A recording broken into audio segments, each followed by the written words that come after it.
नमस्कार सर्वांना श्री स्वामी समर्थ। मी स्वाती आपल्या स्वामीचरण या यूट्यूब चॅनलमध्ये अगदी मनापासून स्वागत करते। बघा, लक्ष्मीपूजनच्या दिवशी आपल्याला कुबेर लक्ष्मी पोटली बनवायची आहे। अगदी कमी सामानामध्ये आणि घरच्या घरी आपण अशी ही पोटली कशी बनवायची याबद्दलचीच माहिती आजच्या व्हिडिओमध्ये बघणार आहोत। लक्ष्मी ही पोटली आपल्याला याच दिवशी बनवता येते, कारण या दिवशी लक्ष्मी तत्व हे खूप जास्त जागृत असतं। आता जर तुम्हाला मासिक धर्म असेल तर तुम्ही घरातील इतर व्यक्तींकडून ही पोटली बनवून घ्या, आणि जर सुतक असेल तर आपल्याला ही सेवा करता येणार नाहीये। अशी ही लक्ष्मी कुबेर पोटली आपल्याला नक्की बनवायची आहे, कारण या दिवशी केलेल्या सेवेचं फळ तर आपल्याला मिळतंच, पण या दिवशी लक्ष्मी तत्व हे खूप जास्त जागृत असतं। लक्ष्मी माता ही सूक्ष्म रूपामध्ये प्रत्येक घरामध्ये वास करत असते, त्यामुळे आपल्याला असे हे लक्ष्मीला आकर्षित करणाऱ्या गोष्टी या पोटलीमध्ये ठेवायच्यात आणि ही पोटली बनवायची आहे। आता जर काही कारणास्तव आपल्याला लक्ष्मीपूजनच्या दिवशी शक्य होणार नसेल तर ही पोटली तुम्ही धनत्रयोदशीच्या दिवशी सुद्धा बनवू शकता आणि पूजेमध्ये ठेवू शकता, किंवा आपण धनत्रयोदशी आणि लक्ष्मीपूजन या दोन्ही दिवशी अशी ही सेम पोटली आपल्याला त्याच्यावर फक्त सेवा करायची आहे या दोन्ही दिवशी, असंही तुम्ही करू शकता। पण अशी ही पोटली आपल्याला नक्की बनवायची आहे। पोटलीमध्ये कुठल्या वस्तू घ्यायच्या आहेत, त्यांची संख्या किती असावी, एखादी वस्तू मिळाली नाही तर काय करायचं, ही संपूर्ण माहिती मी आपल्याला या व्हिडिओमध्ये देणार आहे। पण अशी लक्ष्मी कुबेर पोटली ही नक्की बनवा। बघा, कष्टाला पर्याय नाही आहे, पण कष्टाला आपल्या नशिबाची साथ मिळणं तेवढंच महत्त्वाचं आहे। अशी ही पोटली बनवल्याने खूप आपल्याकडे संपत्ती येईल, खूप पैसा येईल असं नाही, पण जी आपल्याकडे लक्ष्मी आहे ती चिरकाल टिकेल। प्राप्त लक्ष्मी ही स्थिर स्वरूपात आपल्या घरामध्ये वास करेल, यासाठी आपल्याला ही सेवा करायची आहे। आणि बघा, याच्याने आपली आर्थिक प्रगती होण्यास 100% सुरुवात होते, कारण याच्यावर आपण सेवा करणार आहोत, त्याच्यामुळे ती आणखीन सिद्ध होत असते। आणि सेवेला पर्याय नाही आहे। आपल्याला या दिवशी खूप गडबड असते, पण आपल्याला सेवा पण करायची, तर आता आपल्याला वस्तू घ्यायचे याच्यात ते मी सांगते। आधी आपल्याला आपण लक्ष्मीपूजनची छान मांडणी करून घेणार। लक्ष्मीपूजनची मांडणी करून झाली की सेवा करण्याआधी आपल्याला अशी ही पोटली घ्यायची आहे। या वस्तू आपल्याला ओल्या कापडाने स्वच्छ पुसून घ्या, किंवा ज्या वस्तू तुम्ही धुवून घेऊ शकता त्या वस्तू आपल्याला धुवून घ्यायच्यात। हळकुंड वगैरे आपल्याला धुता येत नाही, फक्त धुवून स्वच्छ पुसून घ्यायचे। एक पाट मांडायचा, त्याच्यावर एक लाल वस्त्र अंतरायचं। आता पोटलीसाठी आपल्याला व्हिडिओ दिसते तशी पिशवी चालेल, किंवा एक साधं तुम्ही लाल कापड घेतलं तरी चालेल, फक्त ते स्वच्छ असावं, नवीन असावं, वापरलेलं कापड घ्यायचं नाही। आता कुबेर पोटली ही लालच कापड घ्या, ते नसेल तर तुम्ही आधीच घेऊन या। या सर्व वस्तू आपल्याला एक एक करून सर्व स्वच्छ पुसून घेतल्यावर पाटावर ठेवायचे। त्याला आपल्याला हळद, कुंकू, अक्षता व्हायचे, धूप दीपाने छान ओवाळायचे। असं करून झालं की आपल्याला ही पोटली आपल्या उजव्या हातामध्ये घ्यायची आहे, आणि तर लक्ष्मी मातेची पूजा मांडली आहे किंवा लक्ष्मीपूजनची पूजा मांडली आहे तिथे आपल्याला ही पोटली ठेवायची आहे। आता त्याच्यानंतर आपण जे लक्ष्मीपूजनला पण आपण वेगळ्या सेवा करणार आहोत लक्ष्मीपूजनच्या, तर त्याचाही व्हिडिओ आपल्या चॅनलवर आहे, तर तोही नक्की बघा की लक्ष्मीपूजन पूजा मांडणी कशी करायची, कोणत्या सेवा करायच्या। आता ही अशी पोटली तयार केली आपण की आपल्याला ही उजव्या हातामध्ये घेऊन सेवा करायच्या असतात, तर त्या सेवा पण मी पुढे व्हिडिओमध्ये सांगते। तर आता पोटलीमध्ये आपल्याला काय काय सामान लागणार आहे। आता आपल्याला या पोटलीसाठी लागणारे पहिली वस्तू ती म्हणजे लक्ष्मी कुबेर यंत्र। इथे व्हिडिओमध्ये फ्लॅश होत आहे, ते आपल्याला लक्ष्मी कुबेर यंत्र घ्यायचं आहे। आता हे आपल्याला कुठल्याही धार्मिक दुकानामध्ये मिळून जाईल। आता पोटलीसाठी आपण असं लाल कापड घ्यायचं आहे, किंवा पोटली मिळाली तुम्हाला तरी ती घ्या। आता इथे 5 हळकुंड घ्यायचेत। इथे विष्णू कवडी आहे, किंवा चॉकलेटी कवडी याला म्हणतात, ही पांढरी कवडी आहे। हे गोमती चक्र आहेत, हे 5 घ्या।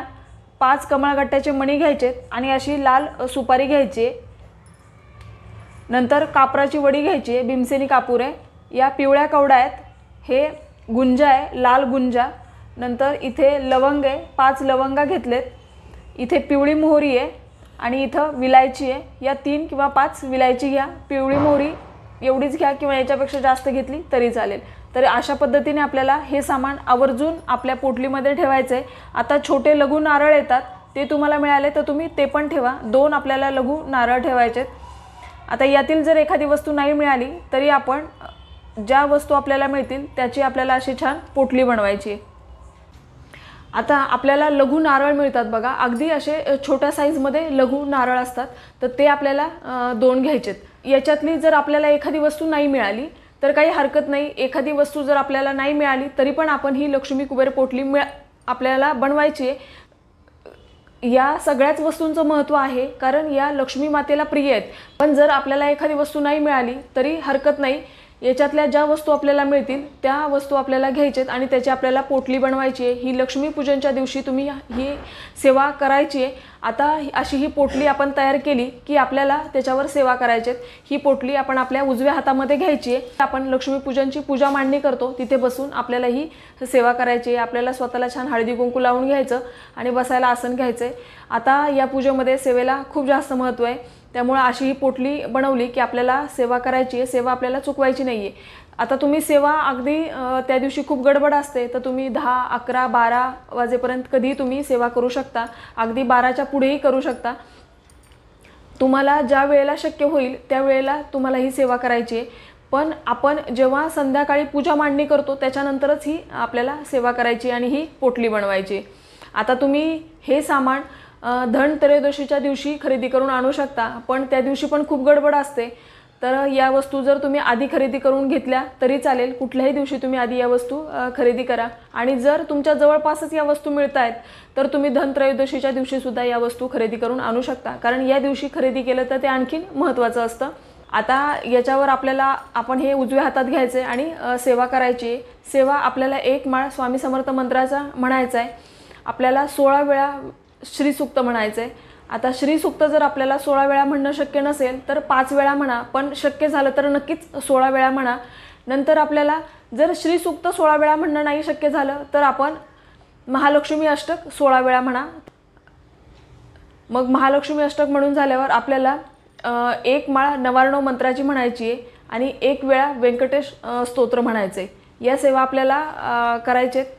तेव्हा आपली ही पोटली ही आपल्या उजव्या हातामध्ये अशा पद्धतीने आपल्याला तिची गाठण बांधून उजव्या हातामध्ये घ्यायची।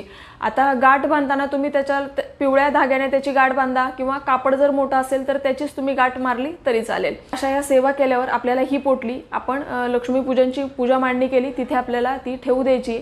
आता ही पोटली आपल्याला रात्रभर तिथेच ठेवायची आहे। पोटली बनवून झाली, सेवा करून झाली की परत त्याला आपल्याला हळद कुंकू अक्षता व्हायचे, धूप दीपाने छान ओवाळून घ्यायचे। आता याच्यामध्ये तुम्ही भिंसेनी कापूर टाकायला विसरू नका, कारण याच्यातल्या वस्तू काही दिवसाने खराब होऊ शकतात। एखादी वस्तू खराब होते आणि कापूर टाकल्यामुळे या वस्तू खराब होत नाही, यासाठी आपल्याला आवर्जून कापूर टाकायचा आहे। आपल्याला तिथेच रात्रभर ठेवायची आहे। नंतर दुसऱ्या दिवशी आपण लक्ष्मीपूजनचं उत्तर पूजा करणार तेव्हा आपल्याला ही पोटली काढून आपल्या तिजोरीत ठेवायची। आता लक्ष्मीपूजनचं उत्तर पूजा पण विधिवत करणं आवश्यक आहे। लक्ष्मीपूजनमध्ये वापरलेल्या सामानांचं काय करायचं, लक्ष्मीपूजनची उत्तर पूजा कशी करायची याचा डिटेल व्हिडिओ पण आपल्या चॅनलवर आहे, तर तोही बघा। मग ही पोटली आपण आपल्या तिजोरीमध्ये ठेवून द्यायची आणि अशी ही पोटली आपल्याला वर्षभर ठेवायची असते। पण ही पोटली आपल्याला फक्त लक्ष्मीपूजनच्या दिवशी किंवा धनत्रयोदशीच्या दिवशीच बनवता येते।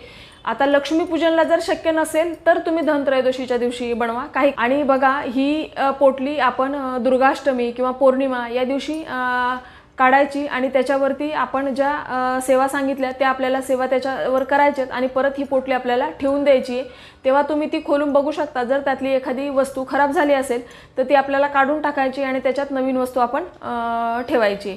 तर अशा पद्धतीने आपल्याला ही पोटली बनवायची। हा खूप प्रभावी उपाय आहे आणि लक्ष्मीपूजनच्या दिवशी हा उपाय केला जातो, त्याच्यामुळे ही सेवा न चुकवता प्रत्येकाने करा। वर्षातून एकदाच ही संधी येते, पण ही खूप प्रभावी सेवा आहे आणि या सेवेने आपल्या आर्थिक अडचणी कमी होण्यास मदत होते।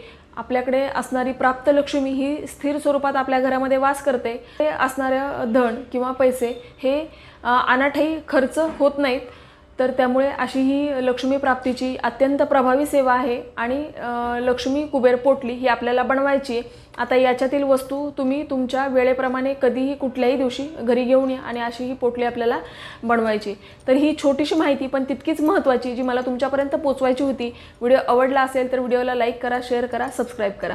झालेली सेवा मी माता लक्ष्मी आणि विष्णू यांच्या चरणी रुजू करते आणि आजचा व्हिडिओ इथेच थांबवते। सर्वांना श्री स्वामी समर्थ।